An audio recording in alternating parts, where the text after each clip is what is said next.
Et non, tu ne rêves pas, tu as bien lu le titre. Aujourd'hui, je t'apprends à faire du Babybel à la maison. Tu sais, en France, on a plein de bons fromages, mais en général, ce qui se vend le plus, c'est de la daube. Donc, on va apprendre à faire du bon Babybel à la maison. Je te montre tout de suite la liste des ingrédients et c'est parti. On va faire chauffer le lait à 32 degrés. On ajoute ensuite les ferments mésophiles. Moi, j'ai des ferments lyophilisés en poudre, mais tu peux aussi mettre juste une petite cuillère à café de yaourt nature. On remue, puis on laisse reposer tout ça pendant 30 minutes à couvert pour éviter qu'il y ait de la poussière ou autre chose qui rentre dans ton lait. Maintenant, on va ajouter de la présure. La présure, souvent, on va y ajouter 3 gouttes ou 4 gouttes par litre. Donc là, c'est ce que je fais. Je remue le temps que j'incorpore ma présure pour éviter que ça ne soit pas homogène dans mon lait. Puis je vais brasser ça pendant 30 secondes délicatement. À la fin des 30 secondes, j'arrête mon lait, j'essaye de faire en sorte qu'il n'y ait plus de mouvement pour que le caillage se fasse très bien. Et je vais laisser ça reposer pendant 30 minutes. On va vérifier maintenant que ça a bien pris avec un grand couteau comme celui que j'ai. Je vais d'abord tester mon caillé. Comme vous le voyez, mon caillé il est bien ferme, là ça fait une tranche nette. Donc je vais pouvoir le couper en petits cubes de 1 cm environ. À partir de là, je vais le laisser reposer 5 minutes, ça va permettre une sorte de cicatrisation qui va redurcir le caillé. Ça permettra que le caillé soit plus ferme par la suite. Et maintenant, je vais brasser et chauffer mon caillé. Donc je vais remuer tout doucement, parce que comme vous le voyez, ça peut vite se détruire. Là, j'ai peut-être été d'ailleurs un peu trop vite sur cette vidéo. Et je vais remonter à environ 40 degrés. Je vais essayer de le faire sur une période qui va durer 20 minutes, mais comme j'ai assez peu de caillé, c'est un peu difficile. Donc il faut vraiment mettre le feu très doux. Cette période va permettre au caillé de se raffermir et d'évacuer du lactosérum. C'est la partie liquide du lait. Et moins il y en a, plus votre fromage va être sec, ce qui est logique.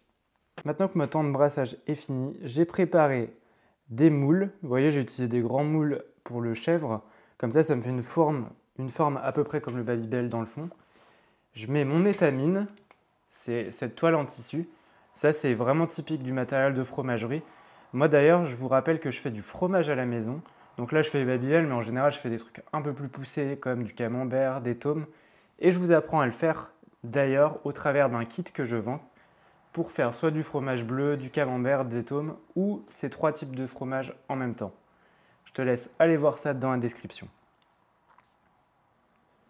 Une fois que mon caillé est dans le moule, je vais laisser égoutter plusieurs heures. Maintenant que j'ai fait égoutter mon fromage, je vais le démouler et je vais le frotter avec du sel. Ça me permet comme ça d'avoir... le sel, ça permet de conserver le fromage et d'être un exhausteur de goût classique. Quand on ne va pas affiner le fromage comme ça ne va pas créer la croûte comme sur des fromages affinés comme la tôme. Ça va juste permettre de donner plus de goût. Et aussi d'accélérer le séchage. D'ailleurs, je vais maintenant le laisser sécher pendant plusieurs heures à température ambiante. Je le protège juste des mouches. Et maintenant, ça va être une petite partie assez marrante puisque un Babybel, ce n'est pas un Babybel si ce n'est pas ciré. Donc, j'ai acheté de la cire exprès que je vais faire fondre dans une casserole au bain-marie. Une fois que c'est fondu, je vais tremper mon Babybel dedans. Je vais le recouvrir. Je fais attention à ne pas me brûler les doigts parce que c'est très chaud.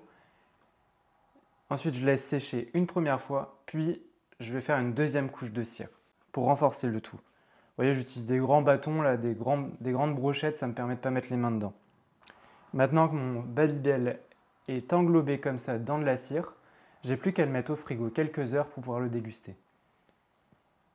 Et bien voilà, il est temps d'ouvrir ce Babybel, donc je vais y aller au couteau. Je n'ai pas la petite languette comme les Babybel, j'aurais peut-être pu la faire. Donc j'ouvre en deux et comme vous voyez, le fromage est bien intact à l'intérieur.